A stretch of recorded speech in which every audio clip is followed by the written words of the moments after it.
எல்லாருக்கும் வணக்கம். இந்த வீடியோவில் வந்து நம்ம பேசிக்கான ஒரு ஜாவா ப்ரோக்ராம் எழுதுறதுக்கு என்னென்ன விஷயங்கள் நமக்கு தெரியணுமோ அதை பற்றி பார்க்க போகிறோம்.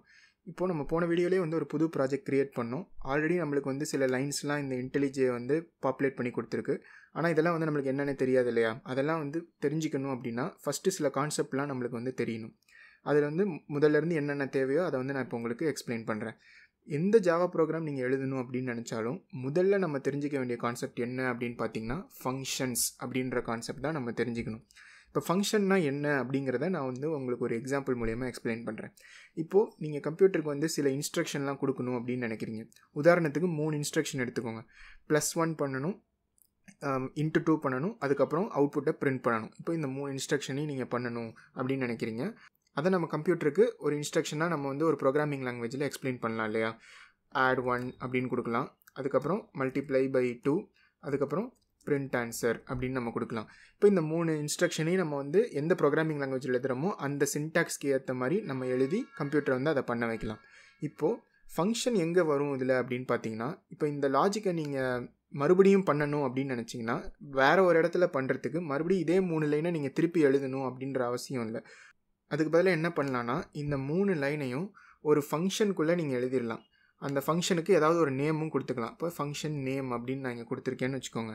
இப்போ இப்படி வந்து ஒரு ஃபங்க்ஷன் நேமை டிஃபைன் பண்ணீங்க அப்படின்னா இதுக்கு என்ன அர்த்தம் அப்படின்னு பார்த்தீங்கன்னா, நீங்கள் இதுக்கப்புறம் இந்த நேம் அப்படின்ற இன்ஸ்ட்ரக்ஷன் நீங்கள் பண்ணு அப்படின்னு நீங்கள் கம்ப்யூட்டர்கிட்ட சொன்னீங்கன்னா அதுக்கு வந்து தெரியும், ஓகே இப்போ இந்த நேம் அப்படின்றத பண்ண சொல்லியிருக்காங்க அப்படின்னா இந்த 3ஐயுமே நம்ம வந்து பண்ணணும் அப்படின்றது கம்ப்யூட்டருக்கு தெரியும். இதனால் என்ன அட்வான்டேஜ் அப்படின்னு பார்த்தீங்கன்னா, நீங்கள் நிறைய இடத்துல இந்த 3 இன்ஸ்ட்ரக்ஷனையும் மறுபடியும் கம்ப்யூட்டர் பண்ண சொல்லணும் அப்படின்னு நினச்சிங்கன்னா எல்லா இடத்துலையும் இந்த 3ஐயும் நீங்கள் எழுதணும் அப்படின்னு அவசியம் இல்லை. அதுக்கு பதிலாக இந்த ஒரு நேமை மட்டும் நீங்கள் எழுதினாவே போதும். அதுக்கு தான் வந்து ஃபங்க்ஷன் வந்து உங்களுக்கு யூஸ்ஃபுல்லாக இருக்கும். பேசிக்காக என்னென்னா, நம்ம ஏதாவது நிறைய இன்ஸ்ட்ரக்ஷன்ஸை வந்து மறுபடியும் பண்ணணும் அப்படின்னு நம்ம நினச்சோன்னா அதுக்கு வந்து ஃபங்க்ஷன் அப்படின்ற ஒரு கான்செப்ட் யூஸ் பண்ணி அந்த எல்லா இன்ஸ்ட்ரக்ஷனுக்கும் ஒரே ஒரு சிங்கிள் நேம் கொடுத்துட்டு அந்த நேமை வந்து நீங்கள் எங்கேயாவது கம்ப்யூட்டர் பண்ண சொன்னீங்க அப்படின்னா கம்ப்யூட்டருக்கு வந்து தெரியும், ஓகே அந்த நேமை நம்மளை பண்ண சொல்கிறாங்க அப்படின்னா அதுக்குள்ளே என்னென்ன இன்ஸ்ட்ரக்ஷன் இருக்குது அப்படின்றது கம்ப்யூட்டருக்கு தெரியும். அது எல்லாத்தையுமே வந்து மொத்தமாக கம்ப்யூட்டர் வந்து பண்ணும். இப்போ ஜாவா ப்ரோக்ராமில் பார்த்தீங்கன்னா நீங்கள் ஜஸ்ட் இன்ஸ்ட்ரக்ஷனை மட்டும் கொடுக்கவே முடியாது. இப்போ பைத்தான்லலாம் பார்த்தீங்கன்னா நீங்கள் வந்து டேரெக்டாக ஜஸ்ட் ஆட் பண்ணு, பிரிண்ட் பண்ணு அப்படிங்கிறதெல்லாம் நம்ம வந்து கொடுக்கலாம்.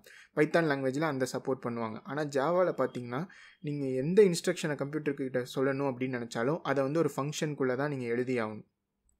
சரி, ஒரு ஃபங்க்ஷனை எப்படி எழுதுறது அப்படின்னு பார்த்தோன்னா, ஒரு ஃபங்க்ஷனுக்கு வந்து 3 பார்ட் இருக்குது. ஃபஸ்ட்டு பார்ட் வந்து ரிட்டர்ன் டைப் அப்படின்னு சொல்லுவாங்க.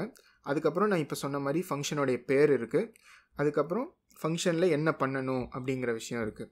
இப்போ ரிட்டர்ன் டைப் அப்படின்னா என்ன அப்படின்னு பார்த்தீங்கன்னா, இப்போ வந்து ஒரு ஃபங்க்ஷனை வந்து நீங்கள் ஏதாவது செய்ய சொல்கிறீங்க அப்படின்னா அது செஞ்சு முடித்த உடனே நீங்கள் ஏதாவது எனக்கு ரிட்டர்ன் பண்ணு அப்படின்றத நீங்கள் சொல்லலாம். எதுவுமே நீங்கள் ரிட்டர்ன் பண்ண வேணாம் அப்படின்னு நினச்சிங்கன்னா ஜஸ்ட் வாய்ட் அப்படின்னு போட்டிங்கன்னா ஜஸ்ட்டு நான் சொல்கிறத மட்டும் பண்ணு, அவ்வளோதான், எனக்கு வேறு எதுவும் வேணாம் அப்படின்றத வந்து நீங்கள் சொல்லலாம். இப்போ ஒருவேளை இந்த ஃபங்க்ஷன் வந்து 2 நம்பரை ஆட் பண்ணுது அப்படின்னு வச்சுக்கோங்க. அப்போ அந்த 2 நம்பரை ஆட் பண்ணி வர ஆன்சரை எனக்கு ரிட்டர்ன் பண்ணணும் அப்படின்னு நீங்கள் சொன்னீங்க அப்படின்னா அப்போ வந்து உங்களுக்கு ஒரு இன்டீஜர் வேல்யூ வந்து நீங்கள் திரும்பி கேட்குறீங்க இல்லையா அந்த ஃபங்க்ஷன் கிட்டேருந்து. அப்போ நீங்கள் என்ன பண்ணணுன்னா இந்த ரிட்டர்ன் டைப்பில் இன்ட் அப்படின்னு நீங்கள் போடலாம். அதுதான் வந்து ரிட்டர்ன் டைப் அப்படின்னு சொல்லுவாங்க. அடுத்து நம்ம முன்னாடியே பார்த்த மாதிரியே ஃபங்க்ஷன் நேம் இருக்குது. அந்த ஃபங்க்ஷனுக்கு ஏதாவது ஒரு பேர் கொடுத்தாதானே அதுக்கப்புறம் வந்து கம்ப்யூட்டர் அதை வந்து செய்ய சொல்ல முடியும். அதனால் ஃபங்க்ஷன் வந்து இதுதான் வந்து ஃபங்க்ஷனுடைய நேம். அதுக்கப்புறம் பார்த்தீங்கன்னா இந்த பேரந்தசிஸ் போட்டுக்கணும். இதை பற்றி நம்ம லேட்டராக ஃபங்க்ஷனை பற்றி ஸ்பெசிஃபிக்காக ஒரு வீடியோவில் பார்ப்போம், அதில் நான் எக்ஸ்பிளைன் பண்ணுறேன். இப்போ ஜஸ்ட் இந்த பேரந்தசிஸ் போடணும் அப்படிங்கிறத மட்டும் ஞாபகம் வச்சுக்கோங்க. அடுத்து curly brackets, opening and closing curly brackets போட்டுட்டு அதுக்குள்ளார நீங்கள் வந்து இந்த ஃபங்க்ஷனில் என்னென்ன பண்ணணும் அப்படின்னு நினைக்கிறீங்களோ அதெல்லாம் வந்து ஒவ்வொரு லைன்லேயும் நீங்கள் வந்து எக்ஸ்பிளைன் பண்ணலாம். இதுதான் வந்து பேசிக்காக ஒரு ஃபங்க்ஷன் எழுதணும் அப்படின்னு நினச்சிங்கன்னா அதை வந்து இப்படி தான் எழுதணும். இப்போ எந்த ஜாவா ப்ரோக்ராம் நீங்கள் எழுதணும் அப்படின்னு நினச்சாலும் ஒரு ஃபங்க்ஷன் கண்டிப்பாக நீங்கள் எழுதியே ஆகணும். அந்த ஃபங்க்ஷன் எழுதலைன்னா நீங்கள் எந்த ஜாவா ப்ரோக்ராம் எழுதினாலும் உங்கள் ப்ரோக்ராம் வந்து ஒர்க் ஆகாது. அது என்ன ஃபங்க்ஷன் அப்படின்னு பார்த்தீங்கன்னா மெயின் அப்படின்னு ஒரு ஃபங்க்ஷன் இருக்குது. அந்த ஃபங்க்ஷனை வந்து நீங்கள் கண்டிப்பாக எழுதியே ஆகணும். இப்போ மெயினுக்கு வந்து யூஸ்வலாக ரிட்டர்ன் டைப் வந்து வாய்டாக தான் இருக்கும். ஏன்னா மெயின் ஃபங்க்ஷன் வந்து நம்ம எதுவுமே வந்து ரிட்டர்ன் பண்ண சொல்ல போகிறதில்ல கம்ப்யூட்டர். அதனால் மெயின் அப்படின்னு ஒரு ஃபங்க்ஷன் நீங்கள் எப்பொழுதுமே க்ரியேட் பண்ணி ஆகணும் ஜாவா ப்ரோக்ராமில். அது வந்து உங்களுக்கு வாய்ட் அப்படிங்கிற ரிட்டர்ன் டைப்பில் நீங்கள் கொடுத்துக்கலாம். அதுதான் பார்த்தீங்கன்னா நம்மளுக்கு ஆல்ரெடி இந்த இடத்துல கம்ப்யூட்டர் வந்து கொடுத்துருக்கு, வாய்ட் மெயின் அப்படின்னு கொடுத்து நம்மளுக்கு வந்து இந்த பேரந்தசிஸ்குள்ளே இருக்கிறத நான் அப்புறமே எக்ஸ்பிளைன் பண்ணுறேன்னு சொன்னேன் இல்லையா? அதனால் அதை மட்டும் விட்டுருங்க. அப்போது அதுக்கப்புறம் நான் சொன்ன மாதிரி கர்லி ப்ராக்கெட்ஸ் போட்டிருக்காங்க. இப்படி தான் வந்து ஒரு ஃபங்க்ஷனை எழுதணும். அடுத்து பார்த்தீங்கன்னா நம்ம தெரிஞ்சுக்க வேண்டிய கான்செப்ட் என்னென்னா கிளாஸ் அப்படின்ற கான்செப்ட். இப்போ நம்ம வந்து ஃபங்க்ஷனில் பார்த்தோம், நம்ம ஏதாவது நிறைய இன்ஸ்ட்ரக்ஷன்ஸ் இருக்குது, அந்த இன்ஸ்ட்ரக்ஷனுக்குலாம் ஏதாவது பேர் கொடுக்கணும் அப்படின்னு நினச்சோன்னா அதை வந்து ஃபங்க்ஷனில் எழுதுவோம் அப்படின்னு சொன்னோம் இல்லையா. ஒரு பெரிய ப்ராஜெக்ட்லலாம் ஒர்க் பண்ணும்போது நிறைய ஃபங்க்ஷன்ஸை வந்து நம்ம எழுதுகிற மாதிரி வரும். அதாவது 5-10 ஃபங்க்ஷன் மட்டும் வராது, ஆயிரக்கணக்கான ஃபங்க்ஷன்ஸை வந்து நீங்கள் எழுதுகிற மாதிரி வரும். அப்படி வரும்போது அந்த ஃபங்க்ஷன்ஸ் எல்லாம் குரூப் பண்ணுறதுக்கு நம்மளுக்கு ஏதாவது ஒன்று கான்செப்ட் வேணும் இல்லையா, அதை தான் வந்து கிளாஸ் அப்படின்னு சொல்லுவாங்க. ஸோ பேசிக்காக கிளாஸ்னால் என்ன அப்படின்னு பார்த்தீங்கன்னா, நிறைய ஃபங்க்ஷன்ஸை குரூப் பண்ணி ஒரு கிளாஸ்க்குள்ளே எழுதிடுவாங்க. அதுக்கு தான் வந்து நம்மளுக்கு கிளாஸ் அப்படின்ற கான்செப்ட் கொடுத்துருக்காங்க. இப்போது இந்த எக்ஸாம்பிளில் பார்த்தீங்கன்னா நம்மளுக்கு கிளாஸ் மெயின் அப்படின்றத வந்து ஆல்ரெடி க்ரியேட் பண்ணியிருக்காங்க. அந்த கிளாஸ்க்கு உள்ளார நம்மளுடைய மெயின் ஃபங்க்ஷனை வந்து எழுதியிருக்காங்க. இப்போது நம்ம முன்னாடியே பார்த்த மாதிரி பைத்தான்லலாம் வந்து நீங்கள் கிளாஸ்க்குள்ளே தான் ஃபங்க்ஷன் எழுதணும் அப்படிங்கிறது அவசியம் இல்லை. ஆனால் ஜாவாவில் பார்த்தீங்கன்னா நீங்கள் எப்பொழுதுமே ஒரு கிளாஸ்க்குள்ளே தான் நீங்கள் வந்து ஒரு ஃபங்க்ஷனை எழுதுகிற மாதிரி உங்களுக்கு வந்து செட் பண்ணியிருக்காங்க. ஸோ வெளியிலலாம் நம்மளால் எழுத முடியாது. எந்த ஃபங்க்ஷன் நீங்கள் எழுதணும் அப்படின்னு நினச்சாலும் அதை வந்து ஒரு கிளாஸ்க்குள்ளே தான் நீங்கள் வந்து எழுதி ஆகணும்.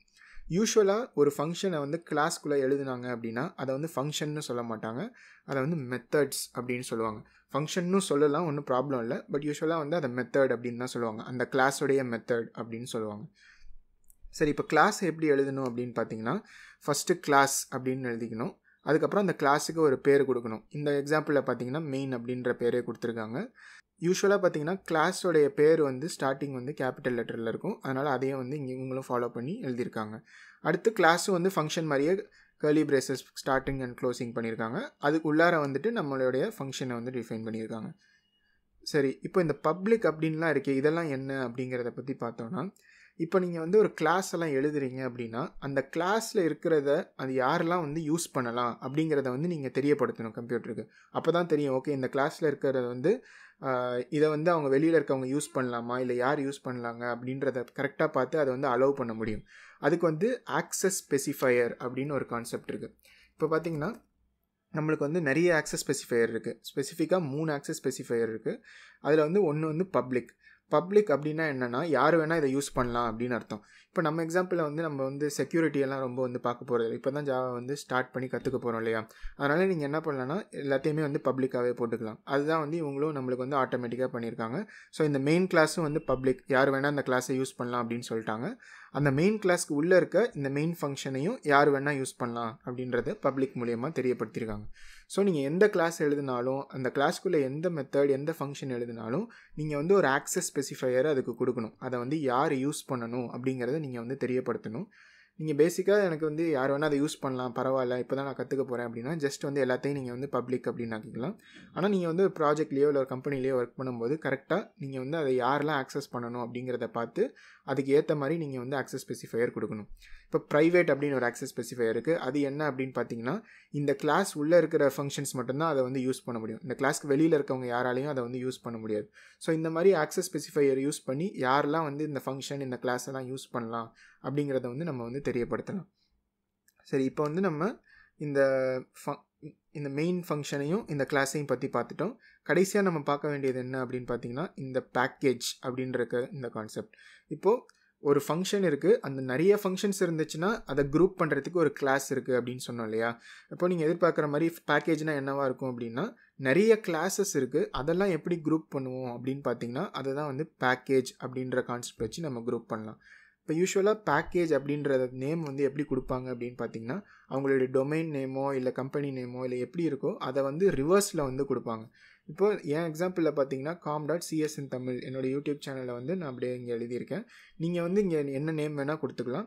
நீங்கள் வந்து ஒரு கம்பெனிலேயோ இல்லை ப்ராஜெக்ட்லேயோ ஒர்க் பண்ணும்போது ப்ராப்பராக இந்த பேக்கேஜ் நேம்ஸ் எல்லாம் கொடுத்து நீங்கள் ஹேண்டில் பண்ணால் தான் உங்களுக்கு ரிலேட்டடான கிளாஸ், அதாவது நீங்கள் நிறைய கிளாஸஸ் எழுதும்போது எந்தெந்த கிளாஸ்லாம் வந்து ரிலேட்டடாக இருக்குது அப்படிங்கிறத பார்த்து நீங்கள் வந்து கரெக்டாக யூஸ் பண்ண முடியும். அதுக்கு தான் வந்து இந்த பேக்கேஜ் அப்படின்ற கான்செப்ட். இந்த வீடியோவில் வந்து நம்ம ஃபங்க்ஷன்ஸ், கிளாஸ், பேக்கேஜஸ் அப்படின்னு நிறைய கான்செப்ட்ஸ் பற்றி பார்த்துருக்கோம். உங்களுக்கு இதில் ஏதாவது சந்தேகங்கள் இருந்தால் கண்டிப்பாக கமெண்ட்டில் கேளுங்க, உங்களுக்கு நான் ஆன்சர் பண்ணுறேன். இதெல்லாம் வந்து ரொம்ப ராவான கான்செப்ட்ஸ் தான், ரொம்ப தியரி மாதிரி இருக்கும் உங்களுக்கு. ஸோ இதெல்லாம் வந்து நம்ம போக போக வந்து ஈஸியாக புரிஞ்சிக்கலாம். ஸோ வந்து கண்டிப்பாக அடுத்தடுத்த வீடியோஸ்லாம் பார்த்துட்டே வந்தீங்கன்னா உங்களுக்கு வந்து நிச்சயமாக இதெல்லாம் வந்து இன்னும் நல்லாவே புரியும். நெக்ஸ்ட் வீடியோவில் உங்களை பார்க்குறேன். பை.